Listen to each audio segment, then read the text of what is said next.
Queridos amigos, sejam bem-vindos ao canal Videira Espírita. Meu nome é Cristina Brito e este é o programa Projeto 15 Minutos, o Céu e o Inferno. Aqui, diariamente, nós estudamos por mais ou menos 15 minutos o quarto livro da Codificação Espírita, realizada por Allan Kardec, O Céu e o Inferno. Estamos na primeira parte deste livro, que trata da doutrina. Estamos no capítulo 8, que trata dos anjos. No subitem que fala da contestação que Kardec levanta quanto ao que diz a Igreja, conforme o Concílio de Latrão, sobre a criação. Porque estamos aqui no item 4, que trata da criação. Hoje vamos para o segundo parágrafo. E aqui temos: entretanto, o Concílio de Latrão, concílio ecumênico, não é? Que é cristão, não é? Que faz lei em matéria de ortodoxia. Ortodoxia é a doutrina verdadeira. Então, faz lei dentro da doutrina verdadeira, dentro da ortodoxia. Diz então o Concílio de Latrão: é o documento feito a partir desta reunião dos maiores da Igreja, não é? Estudando os textos e tirando as conclusões que passam então a ter peso de lei dentro da Igreja. Cremos firmemente, diz o Concílio de Latrão, o documento finalizador da reunião, que não há senão um único e verdadeiro Deus, eterno e infinito, e que no princípio dos tempos tirou todo o conjunto do nada, todo o conjunto da criação, uma e outra criaturas, a criatura espiritual e a criatura corporal. Pelo princípio dos tempos, diz Kardec, não se pode entender a não ser a eternidade decorrida, porque o tempo é infinito. Como o espaço não tem nem começo nem fim. Essa expressão, o princípio dos tempos, implica a ideia de uma anterioridade ilimitada, ou seja, muito, muito tempo que até se perde, até não se pode definir, de tanto tempo que é. O Concílio de Latrão crê, pois, firmemente que as criaturas espirituais e as criaturas corporais foram formadas simultaneamente e tirado todo o conjunto do nada em época indeterminada no passado. Em que se torna, pois, o texto bíblico que fixa a criação de Deus em 6.000 anos dos nossos dias. Admitindo que esteja aí o começo do universo, 6.000 anos, do universo visível, esse não é seguramente o tempo. Né? Em qual crer? No Concílio de Latrão ou na Bíblia? Porque o Concílio de Latrão fala de um tempo ilimitado. Já a Bíblia fala 6.000 anos. Então, Kardec pergunta: em quem crer? No Concílio ou na Bíblia? Item 5. Por outro lado, o mesmo concílio formula estranha proposição. E aqui façamos um esforço para não nos perdermos na exposição. Nossa alma, disse igualmente espiritual, está associada ao corpo, de maneira a não formar com ele senão uma só e mesma coisa, e tal é essencialmente a sua destinação. Então, a destinação é termos uma alma e um corpo predestinados a estarem ligados um ao outro. Se a destinação essencial da alma é estar unida ao corpo, essa união da alma e do corpo constitui o seu estado normal. Que constitui o seu estado normal é o objetivo seu, seu fim, seu objetivo, uma vez que tal é a sua destinação. Entretanto, a alma é imortal e o corpo é mortal. Como é que eles podem estar predestinados a estarem sempre juntos? Sempre, já que o corpo vive só um tantinho de tempo e a alma, o espírito imortal, vive para sempre, não é? Então, como é que pode ser esse objetivo de terem sido criados? Estar um ligado ao outro, se um se desfaz. Entretanto, a alma é imortal e o corpo é mortal. Sua união com o corpo, da alma com o corpo, não ocorre senão uma única vez. Sim, a Igreja Católica não aceita a reencarnação. Segundo a Igreja, e fosse ela de um século, a existência, a pessoa viver 100 anos, o que é isso diante da eternidade? Mas, para um grande número, é apenas de algumas horas. Ou seja, muitas pessoas morrem ao nascer, morrem dias depois. E aí? Menos tempo, então. Não são 100 anos. Pode ser um ano, um dia.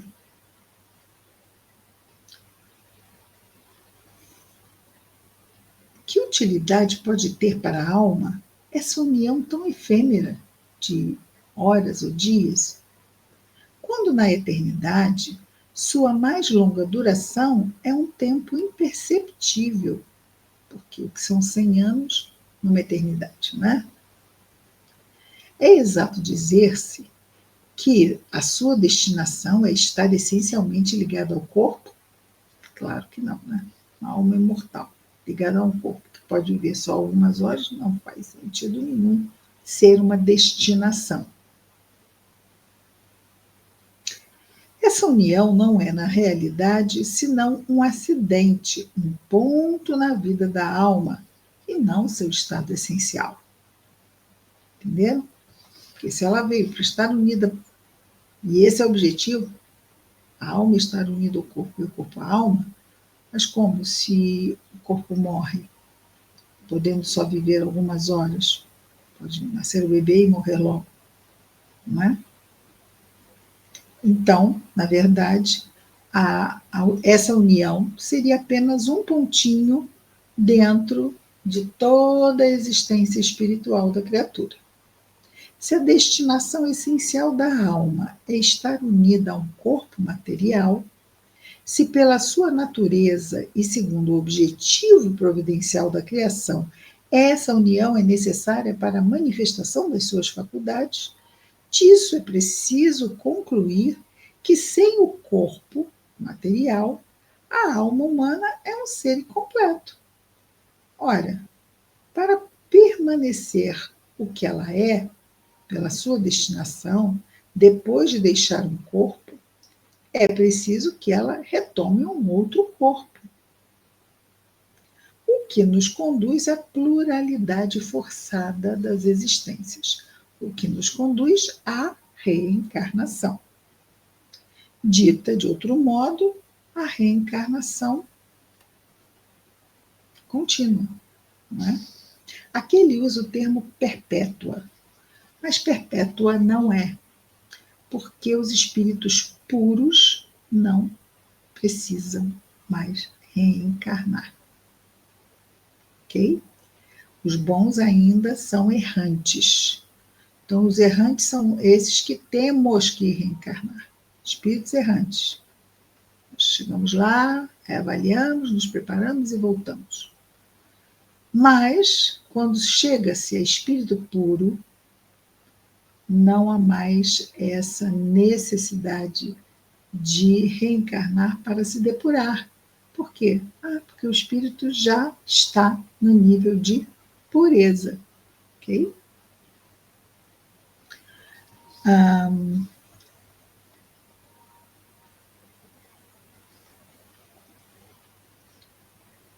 Vamos ver aqui. Fazemos isto. É verdadeiramente estranho que um concílio considerado como sendo uma das luzes da igreja, tem identificado a esse ponto o ser espiritual e o ser material, que não possam, de alguma maneira, existir um sem o outro, uma vez que a condição essencial da sua criação é o de estarem unidos.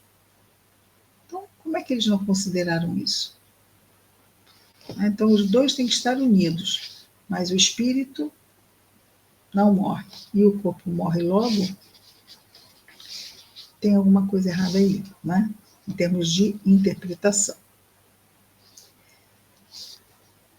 Item 6. O quadro hierárquico dos anjos. Sim, esse é o título do capítulo, né? Os anjos. O quadro hierárquico dos anjos nos ensina que várias ordens têm as suas atribuições. Aqui, o quadro hierárquico dos santos na doutrina da igreja, ok? O quadro hierárquico dos anjos nos ensina que várias ordens têm em suas atribuições o governo do mundo, ou seja, governar os planetas, vamos chamar, no caso aqui, o nosso. O governo do mundo físico e a humanidade. O governo do mundo físico, a natureza física e a humanidade, que foram criados para esse fim, de estarem unidos. Assim, perdão, desculpem. Os anjos foram criados para esse fim, governar o planeta, não é? Cuidar do planeta, administrar o planeta. Então, foram criados para esse fim. Mas, segundo a Gênese, o mundo físico e a humanidade não existem senão há 6.000 anos. A Gênese, o primeiro livro do Velho Testamento, né? Mas, segundo, a Gênese é espírita, é o Gênese, o livro de Gênesis, né? O livro de Gênesis. O mundo físico e a humanidade, segundo o Gênesis, o mundo físico e a humanidade não existem senão há 6.000 anos. Que fariam, pois, esses anjos antes daquele tempo, durante a eternidade, uma vez que os objetos de suas ocupações não existiam? Então, peraí, o universo existe há 6.000 anos, os anjos já existem muito, muito, muito tempo antes disto. Os anjos foram criados de toda a eternidade? Pergunta Kardec. Assim deve ser, uma vez que servem à glorificação do mais alto. Se Deus os houvesse criado em uma época qualquer, teria estado até aí, quer dizer, durante uma eternidade, sem adoradores. Então, os anjos foram criados para a eternidade, não apenas para administrar o mundo onde os espíritos, né, um mundo, melhor dizendo, um mundo de 6.000 anos. Então, se eles estão criados há muito tempo, e é preciso que seja, quer dizer, o que eles cuidavam? O que eles cuidavam? Porque o mundo só tem 6.000 anos. A criação só tem 6.000 anos. A criação só tem 6.000 anos. Os anjos já estão aí, segundo a doutrina da igreja, não da Bíblia, estão aí desde sempre. Então, o que eles faziam antes de 6.000 anos atrás? O que eles faziam? Mas, aqui, a refutação, Kardec ainda traz, dizendo-nos assim: os anjos foram criados de toda a eternidade, assim deve ser, uma vez que servem à glorificação do mais alto. Ou seja, eles precisam estar lá antes de 6.000 anos. Por quê? Porque estão glorificando a Deus. É o que ele vai dizer aqui. Se Deus os houvesse criado em uma época qualquer, teria estado até aí, quer dizer, durante uma eternidade, sem adoradores. Então, como é que fica? Foram criados por toda a eternidade, quer dizer, um tempo ilimitado, ilimitado, não dá para se contar. Foram criados, mas não tinha mundo para eles cuidarem, nenhum mundo, porque a criação só se deu da criatura espiritual e da criatura humana, só se deu quando? Há 6.000 anos. Então, se só foi criado há 6.000 anos, para que criaram os anjos antes? Ah, para adorar a Deus.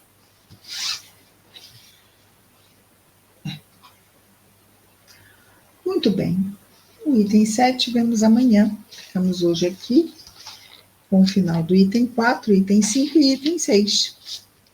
Amanhã voltaremos com mais um Projeto 15 Minutos. O Céu e o Inferno. Até lá, muita paz a todos.